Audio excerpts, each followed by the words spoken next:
What's going on, kings and queens? It's your boy Willis Blessed with another episode of the Secret Sauce podcast, the ingredients of the underdogs. I got my right hand 50 grand with me. Marlon, how you feeling, baby? Man, bro, I'm feeling blessed, man. Super excited to be here, man. And listen, man, Secret Sauce podcast, we are here. Yeah, let's go, man. And listen to me. So some of y'all like, man, who is this baby face in the middle? Right?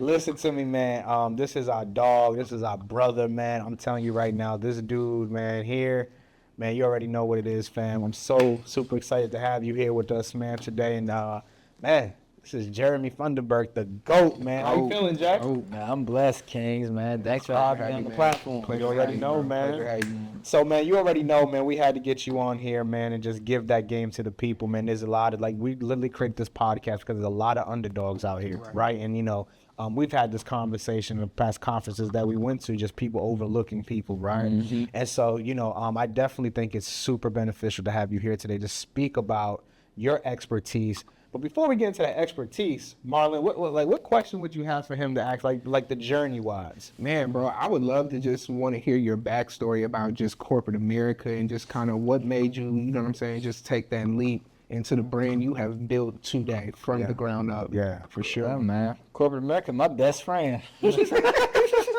Nah, man. It's just, I took that corporate route, grinded it out, corporate sales, multi-million-dollar producer. Yeah. Ended up hitting my annual goal in 3 months, and my reward for that was getting laid off less than a month after getting married. Crazy. Wow. Yeah. So I just sit there newly married, just did $1 million+ for a company, and now I'm unemployed. And just sitting here rethinking all my life decisions, right? What's it like to look at somebody and say, hey, I'm going to be here to take care of you. I'm going to provide for you. Look at her dad and say, don't worry, I'm going to take care of your daughter. Yeah. And then 3 weeks later, I ain't got a job. Man. Whoa. Man. Really, bro? That's heavy, bro. Wow. So it was crazy, but one thing I learned was man, if I can do $1 million cold calling for these people, absolutely. I can make at least 6 figures working for myself. For sure. Yeah. He said 1,000, y'all. My man said, how much? $1 million?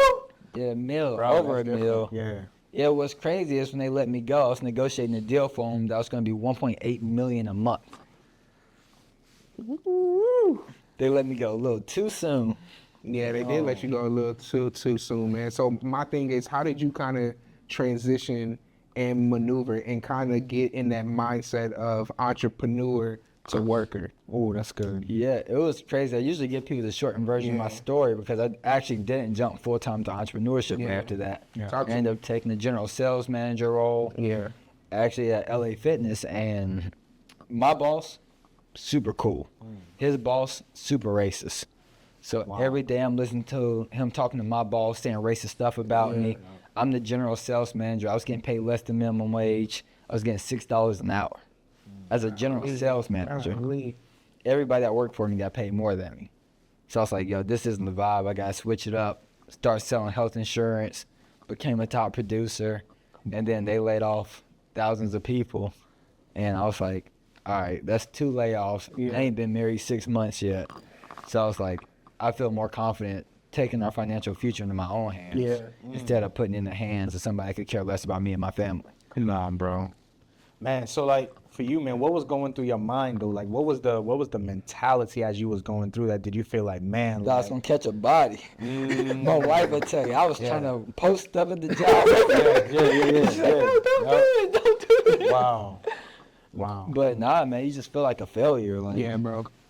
That's what type of man? The Bible says that a man that can't provide for his family has denied faith and is worse than an unbeliever. Yeah. So to finally have a family, and all of a sudden you can't provide for them? Absolutely, bro. It's a whole different ball game. Whole different ball game. I say, bro, you living worse than an unbeliever right now. Yeah. You can't take care of your family because you put more faith in somebody else. Yeah. Instead of the faith that, I was created in God's image, man. Don't you start. Don't make me God catch the is Holy Ghost. Hey! You know what I'm saying? Yeah, flowing, man. Cause I was like, yo, I was created in the image of an infinite God. Absolutely, bro. Right? Thanks. So, I'm made in the image of the I am that I am. The God of infinite abundance, right? Yeah. Y'all already know one of my favorite quotes is, he reached into abundance, took abundance, and yet abundance remained. That's where I come from. Yo, slow it down. Say that one more time, bro. He reached into abundance, took abundance, and yet an abundance remained. I'm made after that type of a guy, bro. and I was settling, saying, "Oh nope, I gotta get this paycheck." Yeah. Nope. Yes sir. Yes ma'am. May I go to the bathroom? Nope. Hey, my mother-in-law is in the hospital. Is it okay if I leave a little bit earlier so I could take care of my mother-in-law? No, get back to work. What? It's crazy, bro. So it's like, yo, am I really gonna settle for this? Yeah, bro. Yeah. That's good, bro. So I think right here, I think is where we're gonna really give y'all the ingredients that y'all need, because although we want to talk about the background and where they came from, we also here to give y'all the underdogs or even top dogs, the game that you need to really excel and really have that secret sauce. You feel me? So me and Marlon will go back and pretty much ask you questions, but man, you know, we just chopping up, having a good dialogue. So, man, all right. So, what was that moment to where you tapped into what you do right now? For most people that don't know what you do, what is it that you do? And then when did you identify like, yo, this is my sweet spot right here? Yeah, man.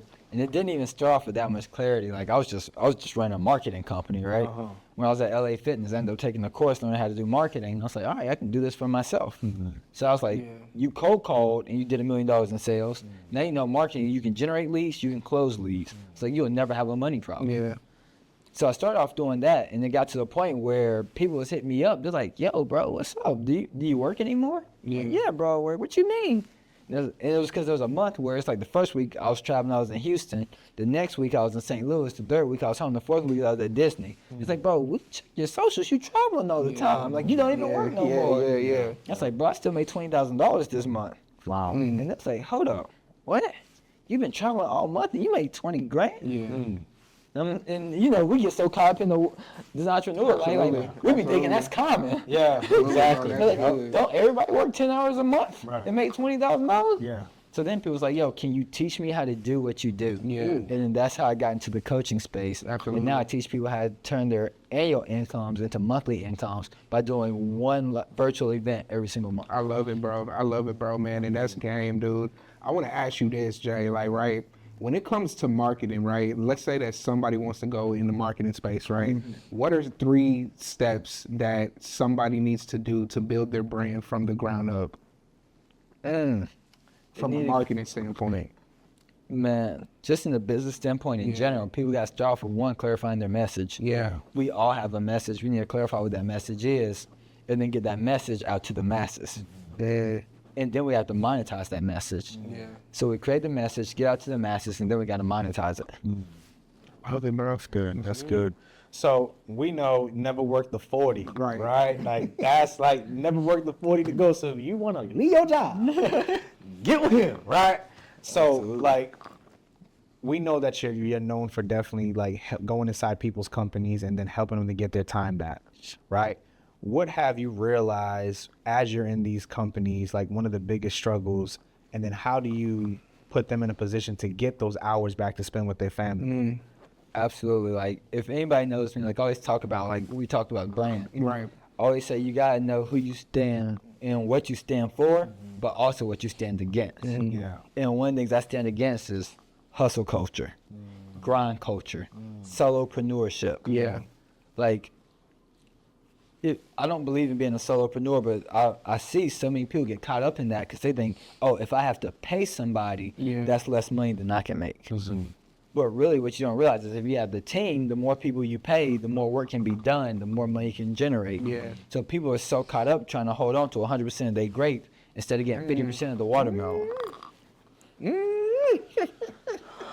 Bro, I'm about to throw you out this Right. swing, bro. Throw them out the swing. That was fire, bro. Yeah, bro. So how important is it to hire the right people, and what should we be looking for when we hire people in our business if we're looking like what would be the first 3 hires? Let's just say, for instance, somebody who's a coach. Yeah. What's the first 3 hires that a coach should make right now? Yeah. You a coach, listen up to this. You definitely got to start with the virtual assistant, right? You know, like get a VA, they can handle a number of tasks for you. Like the way I manage my VAs is different than the way, I do it for my clients. Cause I look at my clients like, yo, your VA run your whole business for you. My VAs, I give them one job, one task. All you do is design my YouTube thumbnails. 40 hours a week, that's all you do. it, yeah. You edit my long forms. You edit my short forms. You edit my SEO. You do all my cold outreach. You do my initial consultations. Yeah. So that's the way I typically do it. But if you're just starting off, you ain't got the budget. That one VA can handle all this type of And stuff. all of it, absolutely. Right? And we even got to the point now where I got a client, her name's Mandy. Mhm. I'm trying to get her to put her launch for a virtual event together, and she ain't put the webinar together. I'm like, what's going on? Yeah. Her VA say, Mandy, don't worry about it. I'll do it for you. I say, dang, you got VAs putting your webinars together? That's crazy. That's crazy, man. I want you to talk about, man. I want you to talk about the importance of when do you know is the time for you to have a team? From the When start. you're starting up. That's good. From the start. From the start. From Because the I feel start. like a lot of entrepreneurs, right? They feel like they have to have their hands in everything, right? Yeah. They feel like they have to do everything, and they feel like they have to be everywhere, and a lot of times they get burnt out, and then Yeah. they fall off the spectrum. Yeah, they're definitely going to burn out. Another part of my story I never mentioned to people is I worked and grinded and hustled so hard in corporate America that literally sent me to the hospital several times. Sitting there in the hospital bed, Yeah. machines attached to me, monitoring my heart. So I'm so against it where I'm like, yo, stop hustling, stop grinding, build a team from the start. Yeah. Like, stop trying to learn how to do everything. Do what you do best, delegate the rest. Oh, well, say it one more time for the back row. One more Let's go. again. Do what you do best, delegate the rest. They get started. I don't know how to put together a brand guide. Hire somebody that can do that. I don't know how to do Facebook ads. Hire somebody that can do Yeah, that. that's I don't good. know how to put together webinars. Hire somebody. I don't know how to manage my content. Hire somebody. God, Lee, bro, you going hard, bro. I didn't tell you that. Right. This is crazy. All right, so We warming up. you know, yeah. So, how does somebody break that mental barrier of price? Somebody who has an issue with charging their work. That's good, bro. Like, so if you're a coach, come get. I think this is special. I think this episode is special for coaches. If you are a coach right now and you're watching this, pay attention to what this man's about to say. Like, They don't how want do to we? hear it. No, they need to Tell hear the it. No, they truth, need to hear bro. it. How do they break that barrier of charging? First of all, if you're a coach who doesn't have a coach, you don't deserve to be a coach. Woo! No. Say that one more again. Yeah. A coach that doesn't have a coach doesn't deserve to be your coach. All my clients that get the best results, they all paid me a premium price. And it was like, oh, I just charged $500. Then they paid me $17,000. And all of a sudden the client's like, well, I can do $1,000. They're like, nah, bro, we charge them $10,000 minimum. Because that transaction caused them to transform into a premium person. Right. Wow. The transaction helps you transform to a premium person. So when you're willing to invest $17,000 into yourself, it's easy for you to ask other people to invest $17,000 into you. Right? But most people, they're not willing to invest into themselves. So why would anybody else ever invest into them? So now they're charging That's heavy pennies. game. That's heavy game. That's heavy game. Man, bro, I want to ask you this, right? How long did it take you? Like, when did you know, like, this is what I'm supposed to be doing for the rest of my life? Wow. Like, when was that moment, that clarification that God just spoke to you? Was like, this is where I need to be right now. Man, after finally speaking on stages, Yeah. people coming up to me and saying like, man, I resonated with that so much. That never working for it, bro. I'm working 80 hours. I never get to see my wife. I never get to see my kids. And it's like, yo, you're not even living. Yeah. Ooh. Right? Ooh. God. And that's what it is. Like, we need to have a sense of urgency and actually, because at the end of the day, like, we're all dying. Yeah. Like, it is not a mystery that I have less sand in my hourglass today than I did yesterday. Absolutely. I'll have less sand in my hourglass tomorrow than I did today. Yeah. So at the end of the day, I'm dying. So we need to live like we're dying, or else we'll end up dying like we never lived. Jay, you gotta cut it out. I'm about to throw you off this. What floor we on? The 20th floor. Wait a minute. Rewind and say that again for the people who didn't hear you. I gotta take that note. Y'all gotta live like you're dying. Wow. Or else you end up dying like you never lived. God, bro.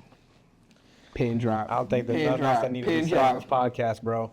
All right. What would be 2 things that you would say to that coach, that speaker, that entrepreneur, that new business owner, that business owner that been in business and business ain't business and right now? What would be your word of advice? What would be those 2 things that's like what the Lord is telling you right now to say to those individuals right now, fam? Yeah. Forget everything you know. That's a mark. Dude is That's a mark. savage. What Bro. it That's is, mine. man. We have all these thoughts in our head, and we're like, oh, I didn't make any money in the last 6 months. And now all of a sudden, it's like, oh, well, I just can't make money. But it's like, just because you didn't make any money in the last 6 months, don't mean next month you can't make more money than you made in the last 6 years. So, like, one thing, Damon, actually, we talked about this, and it stretched me because you live to a level of questions that you ask yourself. Yeah. Right? He told me one of the questions he asked himself, and it was super empowering, where we was doing the math, figuring out your financial freedom number, right? Yeah. Like, over the next 20 years, I need to make this much money to be financially free. And obviously, it's a big number. Yeah. Then the question he asked himself was this. He said, how can I make that much in the next 6 months? Wow. Now your brain starts to think Yeah. differently. Now you can start figuring things out. And you're like, yo, all right, what am I trying to do? I'm trying to, like, all right, how much you want to make? You want to make $50,000 a year? Alex Hormozy said this. They said, Alex, if you had to start over and go from $0 to $100,000 a year, what would you do? Yeah. He paused for a second and said, I'll do 2 things. First thing I'll do is I'll sell something for $100,000. Second thing is I'll sit down and think about what I'm going to do for the rest of the year. It's crazy. More time to think, more time to strategize, more time to plan. Time to do whatever. See, we it. see these That's price it. points. Oh, I need to make $1 million. How could I make $1 million next month? Yeah. Find a property that's worth $10 million, get it for $9 million, wholesale it, sell it for $10 million. You make $1 million profit off of that. But we don't understand that we can fast track the money. Yeah. Bro. That's what I'm saying. Like, y'all be sleeping on people. Like, yo, my dude right here is a savage, bro. Like, he's masterfully just killing it. All right, so as we land the plane, right, where can the people find you at? Okay, and then if they're looking to be able to join your community and your program, definitely let them know where they need to tap in at, fam. And make sure you look into the camera so they can feel that vibe and that energy. Nah, for real, y'all. Y'all can look me up any social media at The Real Jeremy F. At The Real Jeremy F, like Thunderbird, F. Some of y'all gonna type a T, but that's a different story, different time. And just neverworkthe40.com, 40, neverworkthe40.com. Wow. Y'all can go there, y'all can see a case study of a girl named Elizabeth. She paid me $10,000. I started coaching her. Yeah.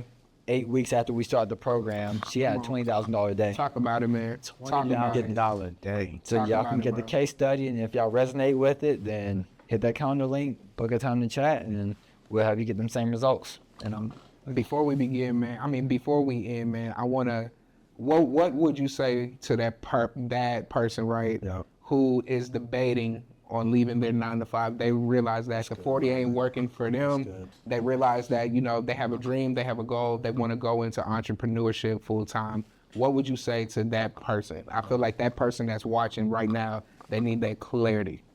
oh yeah, man, and it's hard because man, people always bring me in to speak. Give my audience the step by step to leave your job. Yeah. Bro, I got laid off. So what that taught me is you don't have to prepare. Oh. That's it. God, that's it, bro. You don't have That's to it. prepare. You already have everything in you. So all you gotta do is just go out, provide us. Or business is simple, right? Yeah. Like there's nothing complicated about business. Right. That is bare bones thing. You have a product or service. You sell that product or service for a profit. Yeah. Here's the thing. Well, I don't have a product or service. You have a unique story. You have a unique story. We have unique gifts. Yeah. Take your story and your gift, package it up as a product, and sell it to somebody. Well, ladies and gentlemen, that is Jeremy Funderburg. Never worked the 40, the GOAT. And listen to me, I'm telling you right now, if y'all got game, man, we want to definitely feel the love in the comments. Drop in the comments exactly what you got from this episode, man. Listen, fam, we super appreciate you, Jay, for coming I through. appreciate y'all. You know what I'm man. saying, Love you, bro? dog. And y'all, my it's the brothers. squad coming to let you know, let's get it, let's grow, let's be great. But most importantly, you don't have to work the 40. You can live twice if you leave a legacy. Peace. Out. What's going on, kings and queens? It's your boy Willis Bless, and guess what, man? Atlanta, I'm telling you, we coming to you. Not only we coming to you, we bringing some hitters. Listen to me, we're gonna literally have a 3-day live event that's gonna show you, number one, how to get around community, because the community that you're around determines the currency that you have. Day 2, we're definitely gonna break down the spiritual development aspect and mental testicular fortitude that you need to be able to operate at a high level as an entrepreneur and a business owner. And most importantly, day 3, we get to work. We're going to roll our sleeves up, and we're going to literally map out your businesses and take it to a whole other level. So whether you're making 5 figures, you're going to learn how to make 6 figures. If you're making 6 figures, you're going to have to make 7 figures. If you're making 7 figures, you're going to learn how to make 8 figures. I'm telling you, you do not want to miss this. Get in the room, because the best room is the sauce room. Let's get it. Let's grow. Click the link below. Let's be great, baby. Say.